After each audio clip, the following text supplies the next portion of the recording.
Hi, thanks for joining us for the Family Plot, Gardening in the Mid-South. I'm Chris Cooper. It is harvest time. Today, we're going to show you how to cook your fresh zucchini and tomatoes. Also, herbicides kill plants, but how do they do it? Different herbicides have different modes of action. That's just ahead on the Family Plot, Gardening in the Mid-South. Production funding for the Family Plot, Gardening in the Mid-South is provided by Goodwin's Landscape and Garden Center in Germantown since 1943 and continuing to offer its plants for successful gardening with 7 greenhouses and 3 acres of plants, plus comprehensive landscape services. International Paper Foundation, the WKNO Production Fund, the WKNO Endowment Fund, and by viewers like you.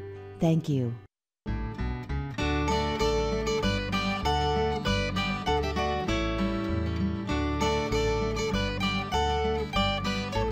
Welcome to the Family Plot. I'm Chris Cooper. Joining me today is Natalie Owens. Natalie is a TSU agent right here in Shelby County, and Mr. D is with us today. Thanks for joining me. Howdy, howdy. Mr. D, did you bring your appetite with you today? I did, always. Well, guess what? Natalie's going to cook up a nice little meal for us today. So, Natalie, can you tell us what you're going to do? Well, we're going to have some low-cal pasta today. Low-cal? And actually, I'm going to trick you because this zucchini noodles that we're going to have today. And so we're going to start with some grape tomatoes and some olives. All right. I like grape tomatoes, though. I know Mr. D likes grape tomatoes as well. They're so sweet. These are super sweet. So we're going to get our garlic going and our olive oil. Yeah, I used to call them Tommy Toes. Yeah, that's a new name. I didn't know that you call them Tommy Toes. Yeah. Now, can you use another oil besides olive oil? You can, but we're just sauteing lightly, and olive oil is one of the better ones. Okay. And we're going to just get our garlic a little golden brown, and then we're going to throw our grape tomatoes in. And I love tomatoes. They're like a heavyweight, Chris. Yes. They're loaded with lycopene, a great antioxidant, cancer-fighting antioxidant. And the great thing about tomatoes, most fruits and vegetables, once you start to cook them, you start to lose nutrients. But with tomatoes, it actually releases the lycopene even more for you to absorb. Good. So excellent for you. Yeah. That's good. So tomatoes are like a superfood. I call them like the Ali of fruit. I like that. Yeah, they're a heavyweight. That looks good, though. Smells good already. So what we're going to do is have our tomatoes cook down for maybe 15 minutes. Smells good. Let them get soft and let the juices burst out of them. And they're going to be our sauce for our zucchini noodles. And we're getting ready to show you how to spiral your zucchini. Mr. D is going to help me with that. All right, yeah, we got to check this out. So we're going to turn that down just a little bit. Okay. After we add some pepper, season with pepper and salt. Hope you like pepper. I And do. a little salt. Okay. And then I have some all-purpose Italian seasoning. Okay. Toss that around. Give it another stir. And then I'm just going to put the lid on that, and we're going to spiral our zucchini. Okay. That's good. To make our noodles. Now, so far, it looks relatively easy to do. It is. It looks like I can do that. Super easy. It takes less than 20 minutes to make. All you need, again, is garlic, some grape tomatoes, and some zucchini. All right. And a little basil. Okay. So let's put our Spiral this zucchini over huh? here. I actually just grated this a little, just took the peeling off, the skin off, but I prefer it with the skin on. You know, the rich pigment, the phytochemicals is in the skin of that zucchini. I have a vegetable spiral. Actually, you can buy them in the store. And what you're going to do, Mr. D, is just twist it. And it does all the work for you. And it makes great noodles out of any vegetables. If you have tiny potatoes, because it's narrow, you can do carrots. But of course, today we're doing zucchini. And look how pretty. It is. Nice. So there you know, if I could attach this to my drill, I could make this go a lot faster. Oh, you can do it with your drill. Yeah. With the handy tools. Yeah. That smells really good. It does. That's actually neat with the zucchini.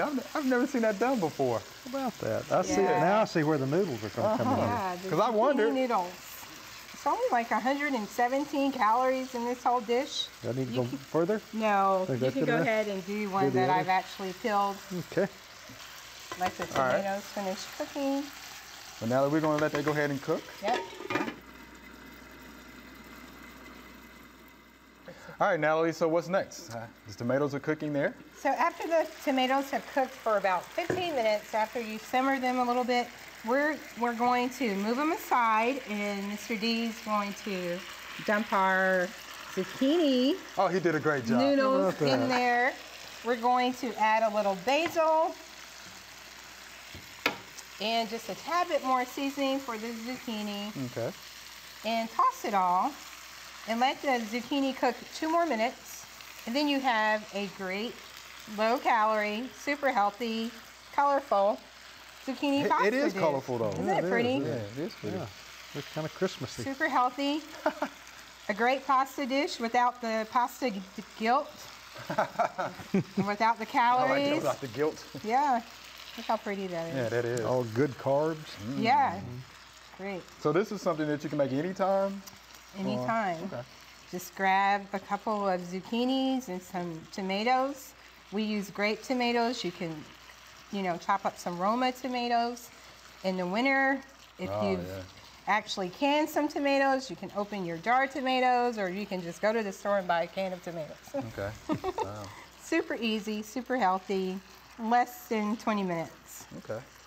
So Yep. you're not slaving over the stove Yeah, that for does a look healthy noodle dish. good. And Nellie, while you're stirring it around and we're waiting to sample that, could you let our viewers know exactly what you do for the Extension Office right here in Shelby County? Chris, I work for SNAP Ed. It's a Tennessee State University Extension Nutrition Education Program. That Okay. was a mouthful. I actually do nutrition education here in the community. Okay. So we go out and we show families how to stretch their food dollar, how to eat cheap and nutritious, but not only cheap and nutritious, but good. Yeah, good. All right. Yeah, so it doesn't have to be super expensive. And just because it's healthy, it doesn't have to taste bad. There you go, Mr. D. Doesn't have to taste bad. Yeah, so that's what I do. So you do a lot of these type of cooking demonstrations? We do a lot of Okay. cooking demonstrations. We do a lot of nutrition lessons. And we just want people trying to create healthier families. Wow. Now we need to get the plates ready. I think Yes, we're- let's get the plates ready and serve this up. Yeah, I see Mr. D is eyeing it, so Yeah. It's smelling pretty And doggone let good. you and Mr. D give me a Yeah. grade. yes. Two of our plates. This is always the Look good at part that. of the show, right here. It makes a Yeah. mess. Let's get you some noodles.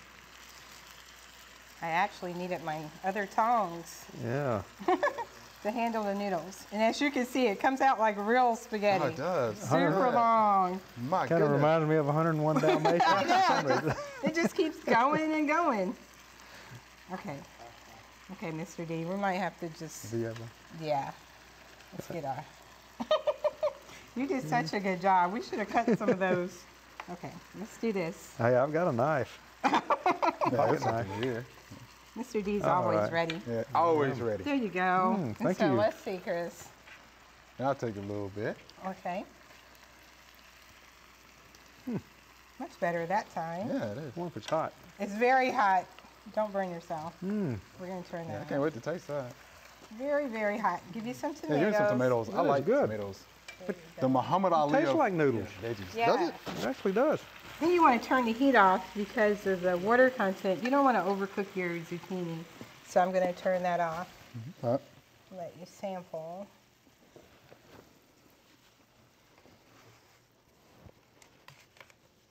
That's good. Is it You good? believe it? That is good. Natalie, we thank you for What's my coming grade? by What's and my doing this grade? for us. Thanks again. The Yeah. grade is an A+ for me, by the way, Mr. D. There are a number of gardening events going on in the next couple of weeks. Here are just a few that might interest you.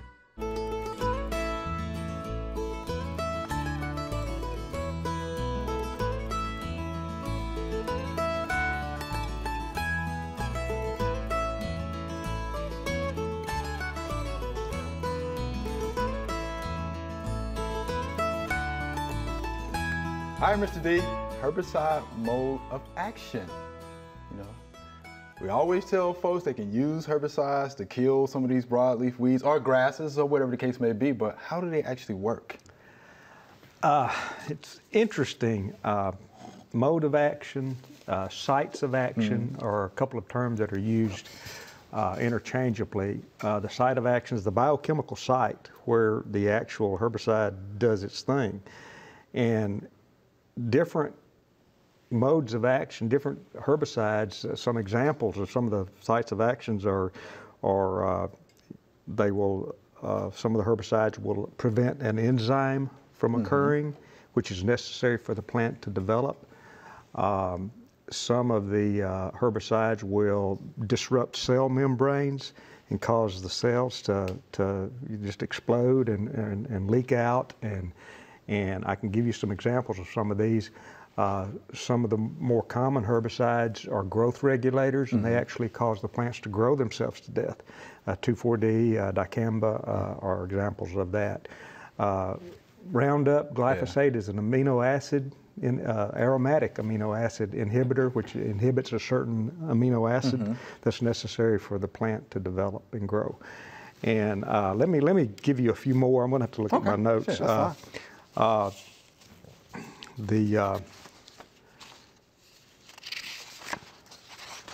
there are what, over 20 different groups of different sites of action or modes of action, and I'm not going to go through all of them, but some of the more common ones, I've already mentioned the aromatic amino acid inhibitors, glyphosate, and there's root growth inhibitors, which is real common with pre-emergent herbicides, which actually prevents the roots from growing and prevents cell division from occurring within the root, and that's like what, pendolin, those type? Right. There are photosynthesis inhibitors. Paraquat is an example of a photosystem one type, you know, it inhibits a certain part of photosynthesis. There's a photosystem 2, also photosynthetic inhibitors that can keep plants from growing and developing. And the reason that it is so important to understand a little bit about modes of actions and site of actions is because a few years ago we encountered a phenomenon called weed resistant or herbicide resistant weeds. I knew you were going to say it. and probably the first one that I'm aware of that was Roundup or glyphosate. When the glyphosate tolerant technology first became available in the mid to late 90s, it was just an outstanding, and still is, it's a great tool for farmers to use. But for several years, farmers would spray their crops with Roundup, and it would kill every weed out there and leave the desirable crop there. And doing that year after year, what happened is every once in a while a weed would survive that, dose of Roundup or glyphosate. And some of these pigweed, and that's one of the real common ones that's resistant to glyphosate. A female pigweed plant can produce from between 800,000 to 1.2 million seeds. Good night. And that's one plant. That's one plant, right? And that plant, if it's resistant, if that one plant survives and it's resistant to this herbicide, then maybe not all of its offspring will be resistant, but probably quite a few of them will be resistant. And you can see how very quickly you can start to have problems. So it's important to mix your herbicide modes of action up. And you can do that in several different ways.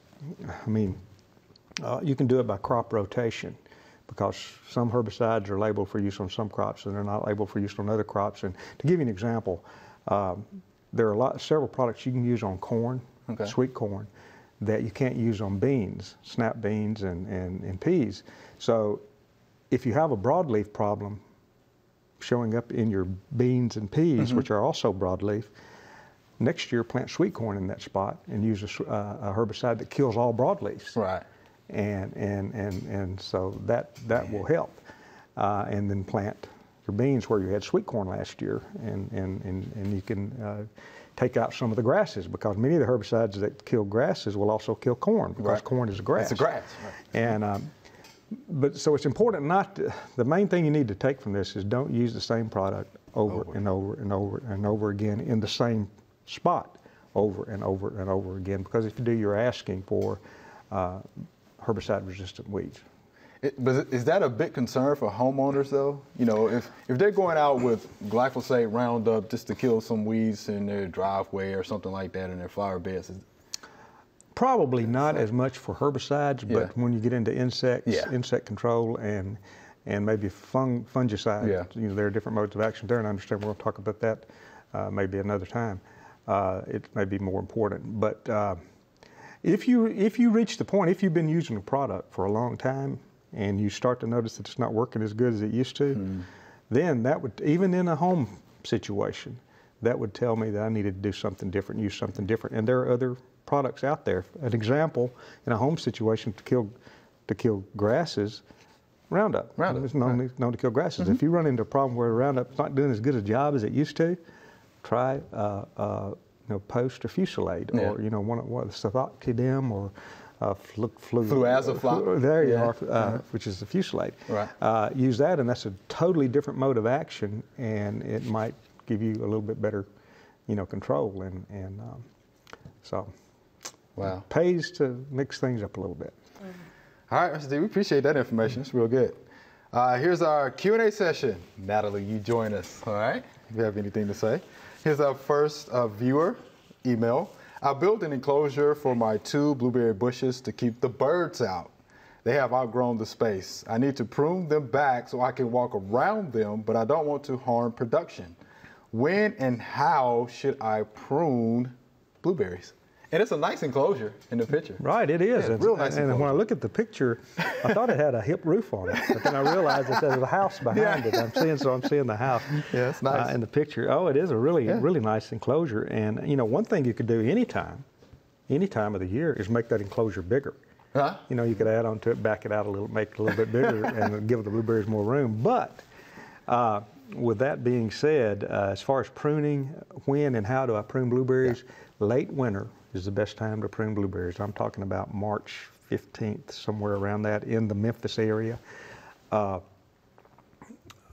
Maybe a little bit earlier than that, depending on if looks like we're going to have an early spring. Yeah. But don't prune within 48 hours of a hard freeze forecast. Just remember, if you've got a real bad cold spell coming in this weekend, don't prune today. As far as pruning, you need to keep in mind, and this is true of any plant when you prune it, where you make that cut is where you stimulate growth. Right.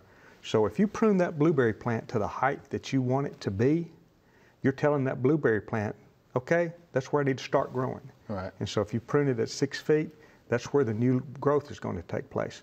So the best way to bring the size of your blueberry plant down is to go down into that plant, maybe down to only 2 or 3 feet from the ground, from the soil, and make your cut there. So you'll be taking out some pretty long limbs, but that's where the new growth is going to originate. And do that.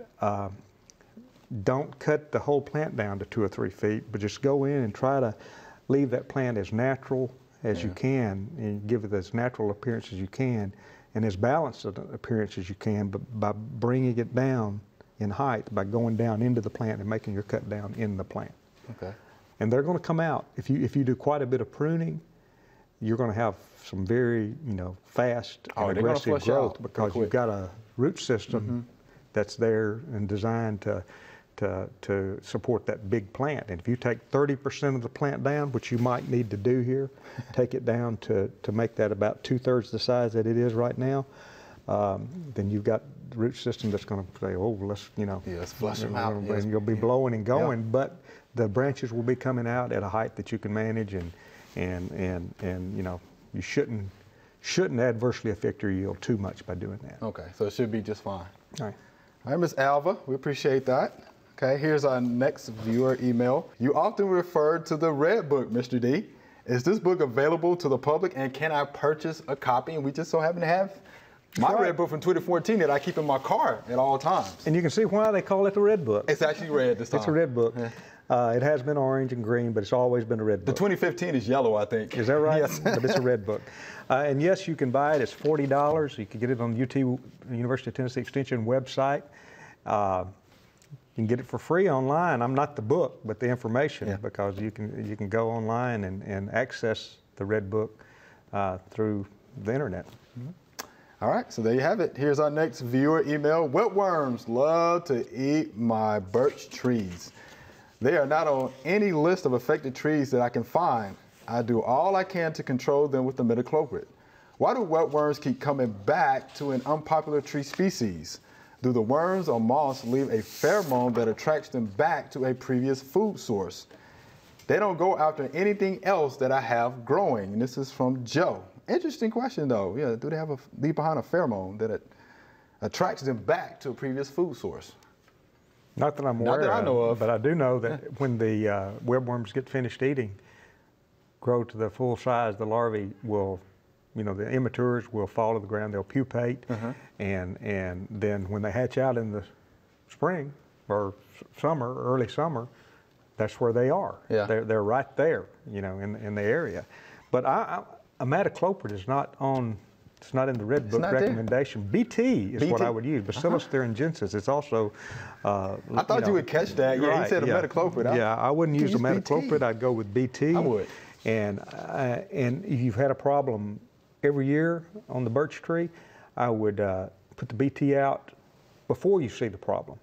Start spraying that tree, and when the webworms are real small, they'll die. Yeah. And the webworms are out there big time now. They're 3 generations per year. Keep in mind, 3 generations per year.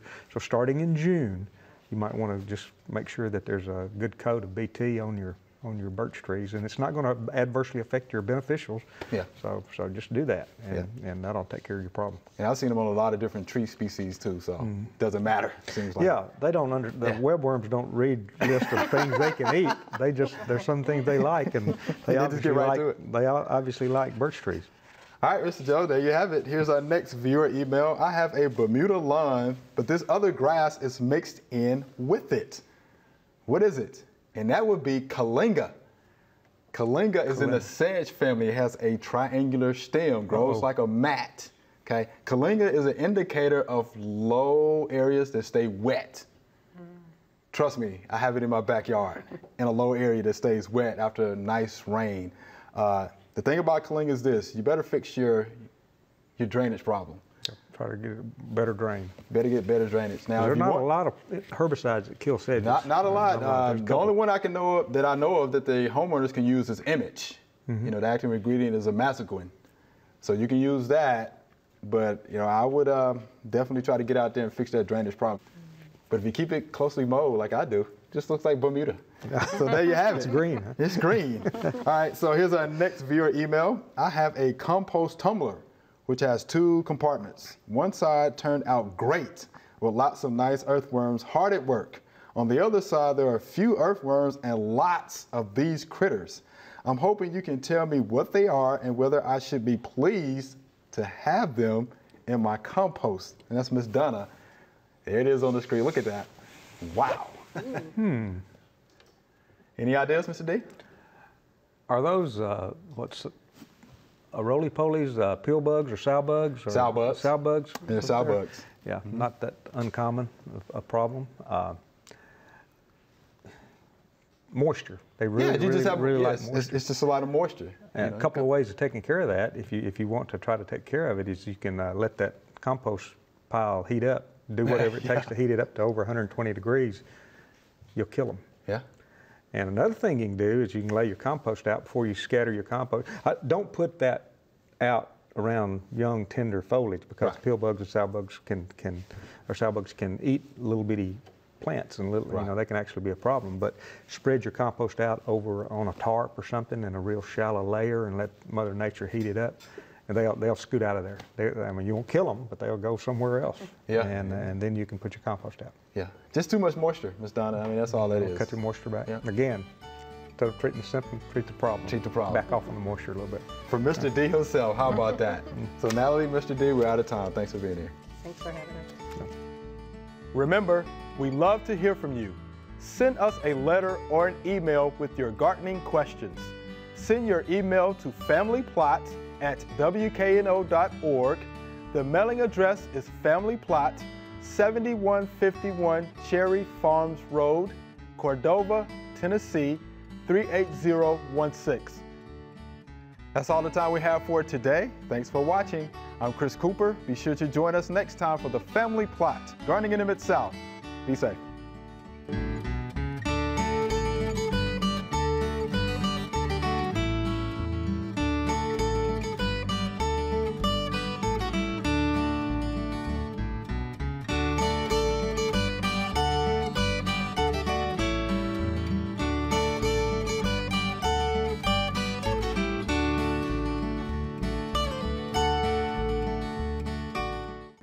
Production funding for the Family Plot, Gardening in the Mid-South is provided by Good Winds Landscape and Garden Center in Germantown since 1943 and continuing to offer its plants for successful gardening with 7 greenhouses and 3 acres of plants, plus comprehensive landscape services.